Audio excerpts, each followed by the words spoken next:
데살로니가 전서 2장 1절부터 봉독해 드리겠습니다. 형제들아, 우리가 너희 가운데 들어간 것이 헛되지 않은 줄을 너희가 친히 아나니, 너희가 아는 바와 같이 우리가 먼저 빌립보에서 고난과 능욕을 당하였으나 우리 하나님을 힘입어 많은 싸움 중에 하나님의 복음을 너희에게 전하였노라. 우리의 권면은 간사함이나 부정에서 난 것이 아니요 속임수로 하는 것도 아니라 오직 하나님께 옳게 여기심을 입어 복음을 위탁받았으니, 우리가 이와 같이 말함은 사람을 기쁘게 하려 함이 아니요 오직 우리 마음을 감찰하시는 하나님을 기쁘시게 하려 함이라. 너희도 알거니와 우리가 아무 때에도 아첨하는 말이나 탐심의 탈을 쓰지 아니한 것을 하나님이 증언하시느니라. 또한 우리는 너희에게서든지 다른 이에게서든지 사람에게서는 영광을 구하지 아니하였노라. 우리는 그리스도의 사도로서 마땅히 권위를 주장할 수 있으나 도리어 너희 가운데서 유선한 자가 되어 유모가 자기 자녀를 기름과 같이 하였으니, 우리가 이같이 너희를 사모하여 하나님의 복음뿐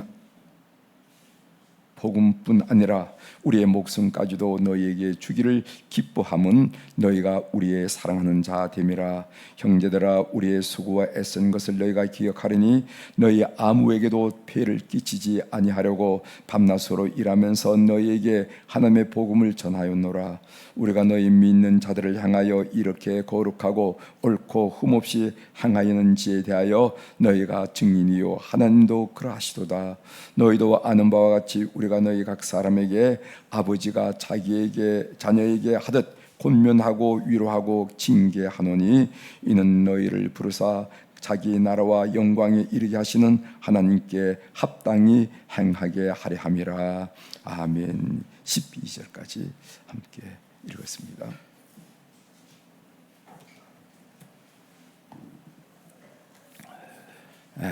오늘 우리가 읽은 데살로니가 전서 2장 1절부터 12절에 있는 말씀을 중심으로 주제를 목숨까지도 내주기를 기뻐하는 사람들, 이렇게 주제를 생각하면서 오늘 좀 말씀을 묵상해 봤습니다.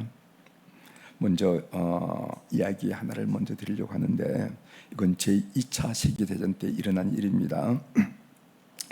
제2차 세계대전이 한창이던 1943년 1월 21일에 뉴욕항을 떠난 연합군 수송선 도체스터호가 904명의 군인들을 싣고 어둠을 가르고 북쪽으로 향하고 있었습니다.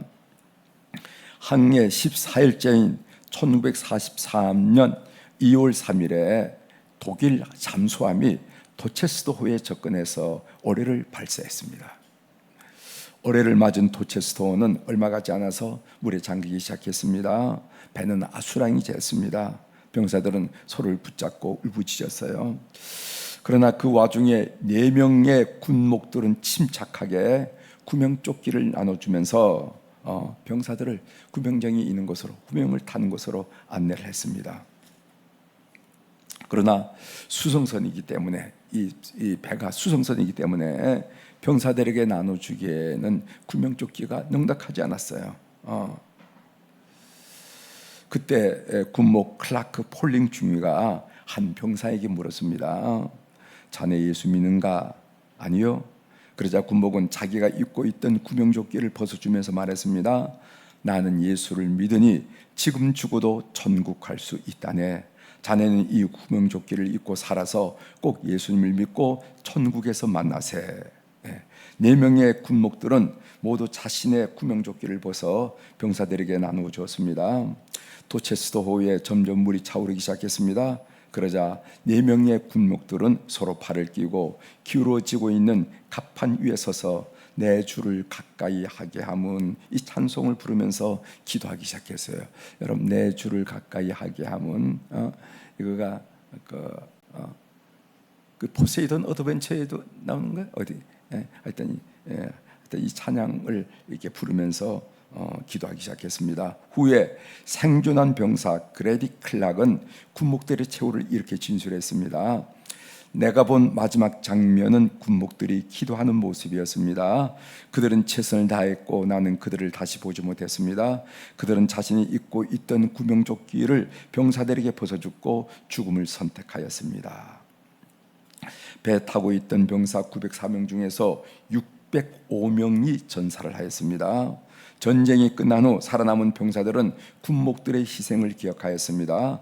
트루먼 대통령은 4명의 군목인 조지 퍽스, 알렉산더 쿠스, 클라크 폴링, 존 워싱턴을 기리는 기념 예배당, 이 예배당을 US Naval Chapel이라 해서 기념 예배당을 건축했습니다. 필라델피아시에서는 용감하고 희생적인 4사람의 군목을 영원히 기념하기 위해서 Four Chaplains 기념관을 짓고 4인의 불멸의 군목들이라 하는 기념 우표를 발행하기도 했습니다. 1992년에 작곡가 제임스가 이들을 소재로 영원한 빛, The Light Eternal이라 하는 그런 뮤지컬을 제작해서 공연하였고 큰 감동을 불러일으키기도 했습니다. 오늘 본문에 데살로니가전서 2장 8절 하반절에 이런 말씀이 있어요. 우리의 목숨까지도 너희에게 주기를 기뻐함은 너희가 우리의 사랑하는 자 됨이라. 이렇게 말씀이 있죠. 말씀 있습니다. 제가 어제 이 글을 읽으면서 참 여러 가지 생각이 들더라고요. 여러분, 우리 사회가 이렇게 혼란스럽게 느껴지는 것은 똑똑한 사람이 부족해서일까요? 아니에요. 똑똑한 사람이 부족하지 않습니다. 얼마나 똑똑한 사람이 많은지 몰라. 뭐가 부족해서 그런가? 희생하는 사람이 없어서 그런 거예요. 희생하는 사람. 조국을 위해서, 이 민족 공동체를 위해서, 이 사회를 위해서 희생하는 사람이 없어. 또 하나를 묻겠습니다. 그렇게 혼란하고 복잡한데도 불구하고 이 사회가 굴러가는 이유가 뭔지 아십니까?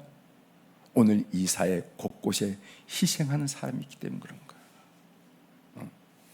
나는 그런 사람들 중에서 그리스도인들을 주목하고 있습니다. 늘 하는 게, 늘 하는 얘기. 그래도 그리스도인이 다르다. 그리스도인을 주목하고 있어요. 어느 공동체를 보더라도 그 공동체가 평안하고 이렇게 잘 굴러가는 공동체는요, 희생하는 사람이 반드시 희생하는 사람.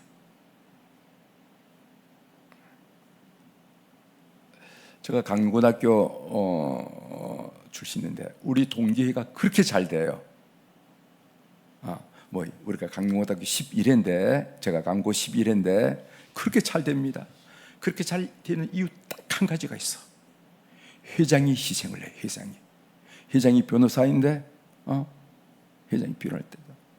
제가 우리 수표교회 왔을 때 그 회장은 우리 교회 와가지고 100만 원을 헌금하고 왔습니다. 그건 회비로 헌금한 게 아니라 자기가 희생.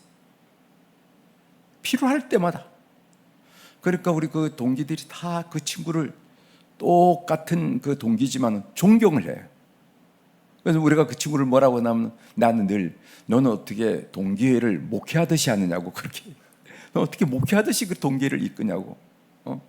자기가 희생하면서 이렇게 하니까. 너무 동기회가 재미있어요. 여러분, 우리 교회 공동체가 이렇게 잡음이 없고 조용하게 둥글둥글 이렇게 가는 이유가 뭔지 아십니까? 교회 구석구석에 희생한 사람이 있기 때문에 그래요. 저는 그런 사람을 알아요. 희생한 사람이 있기 때문에 그렇습니다. 모두가 잘나고 모두가 이기적이 되면 야만의 시대가 되고 그래서 동물성만 나타나게 되어 있습니다. 인간은. 그러나 사회에 영감을 주고 공동체에 영감을 주는 것은 뭐냐면 희생한 사람이 있을 때. 만일 여기 도체스터호에 대한 얘기를 했는데 만일 그런 게 없고 서로 구명조끼를 뺏기 시작한다 그런다면 군목도 내가 먼저 입었는데 무슨 얘기냐고 하고 뭐 이렇게 한다면 아마 배가 물에 잠기기 전에 거기서 선상에서 폭동이 일어나 다 죽고 말았을 거예요. 그렇지 않았겠습니까? 거기에 희생하는 몇몇의 무리들이 있었기 때문에 그 소위 그 도테스토호 그 공동체가 몇 명이라도 살릴 수 있다는 겁니다. 가정도 마찬가지예요. 교회 공동체 마찬가지예요. 사회 공동체도 마찬가지입니다. 희생이 사회에 영감을 주고 사회 통합을 이루고 사회를 평온하게 만들고 비전을 갖게 만들고. 그래서 이 사회가 혼란스러운 것은 똑똑한 사람이 부족해서 그게 아닙니다.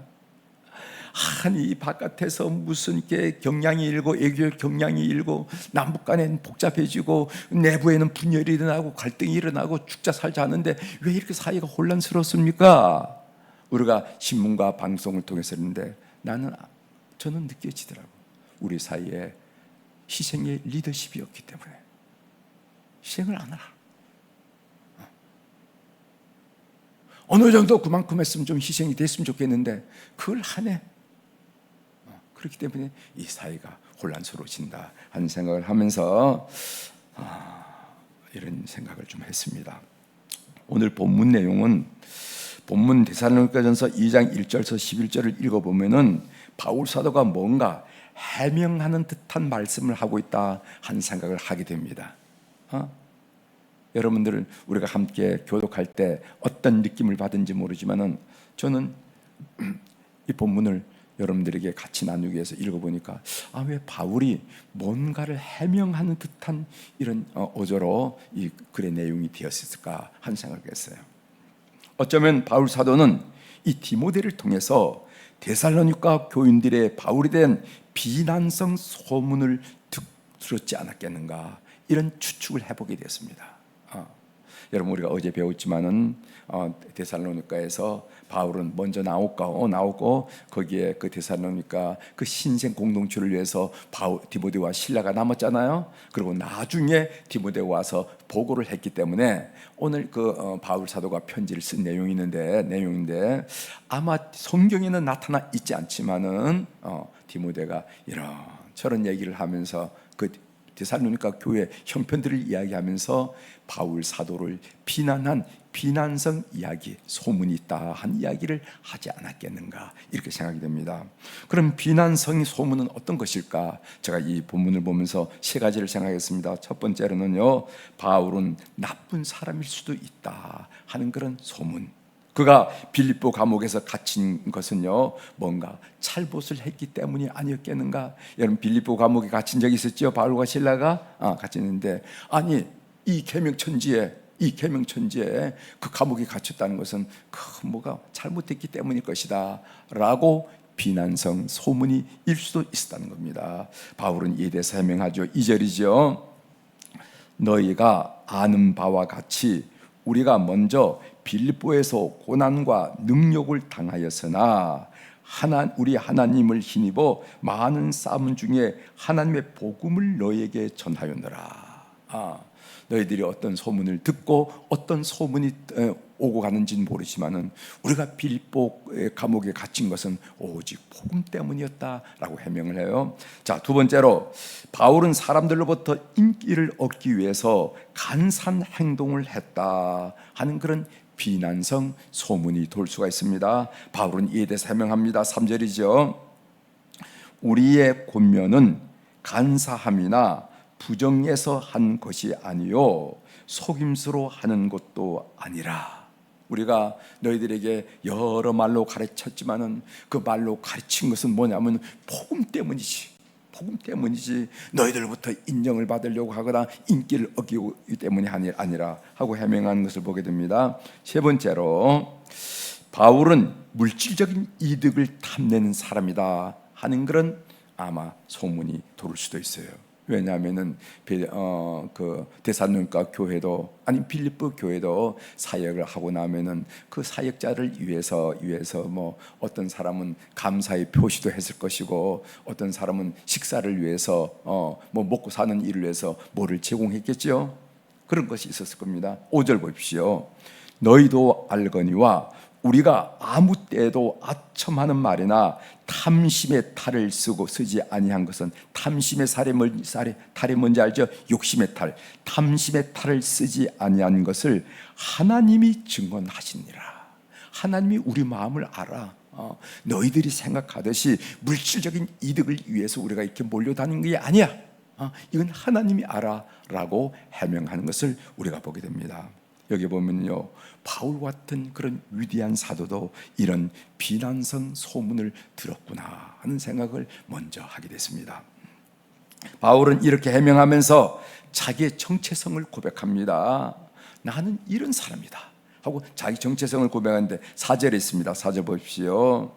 바울은 어떻게 자기를 인식했는지, 자기 정체성이 무엇인지 보겠습니다. 4절, 오직 하나님께 옳게 여기심을 입어 복음을 위탁받았으니 우리가 이와 같이 말함은 사람을 기쁘게 하려 함이 아니요 오직 우리 마음을 감찰하시는 하나님을 기쁘시게 하려 함이라.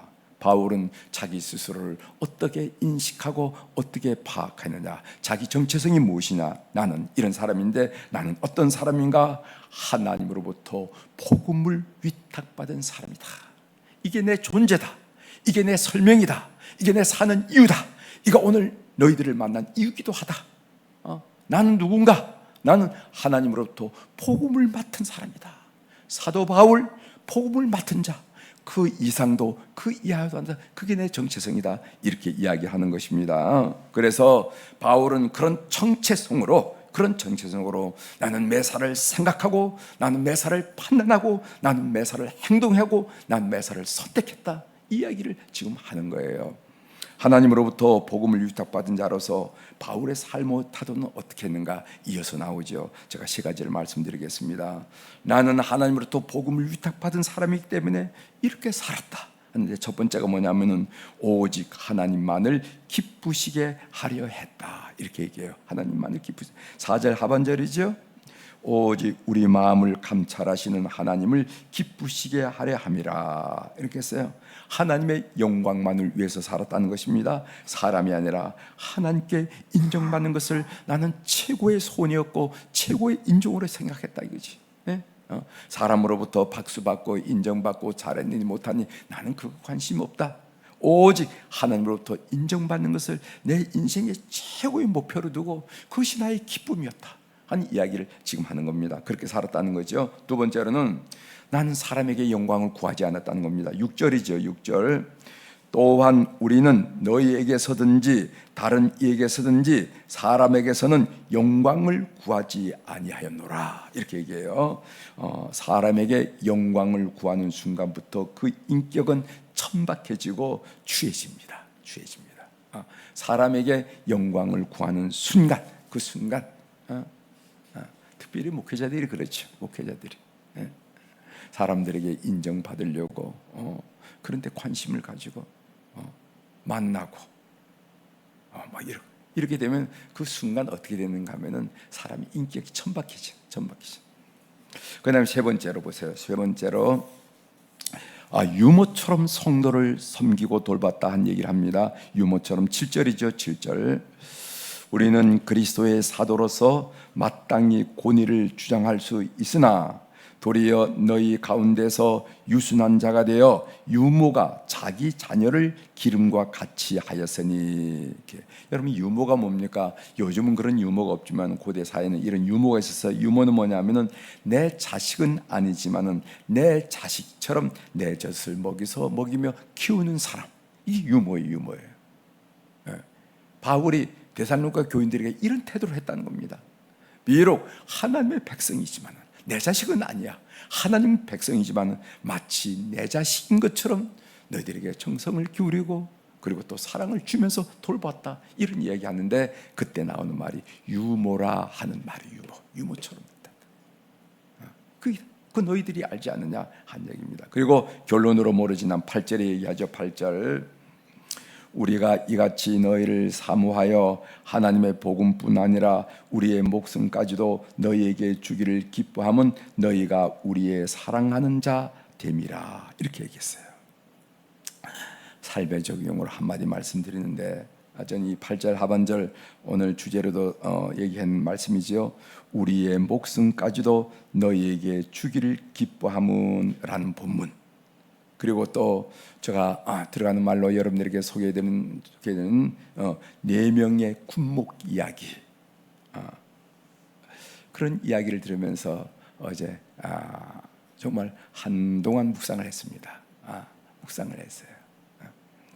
저는 2단계까지 도달하지 못했어요. 2달까지 도달하지 못했어요. 오늘 바울 사도가 고백하듯이 나는 나의 목숨까지도 너에게 주기를 기뻐했다. 그러기를 열망하지만 저는 그 단계까지 도달하지 못했습니다. 그리고 4명의 군목이 자기의 구명복을 부하에게 내주면서 구원 이야기를 하는 그런 단계까지 도달하지 못했어요. 그래서 이 본문을 묵상하면서 참 부끄러움을 많이 느꼈어요. 저는 이 본문을 묵상하면서 참 부끄럽다. 나 같은 사람도 목사라고 앞에 나가서 하는 게 참 부끄럽구나 하는 생각을 했습니다. 여러분, 저를 위해서 기도해 주십시오. 오늘 새벽은 저를 위해서 기도를 요청하는 말씀으로 마치려고 합니다. 좋은 목사, 선한 목자. 어제 또 선한 목자 얘기까지 했잖아요, 그죠? 네, 선한 목자인데 선한 목자 될 수 있도록 여러분 꼭 기도해 주시기를 주의 이름으로 부탁을 드립니다. 기도하시겠습니다.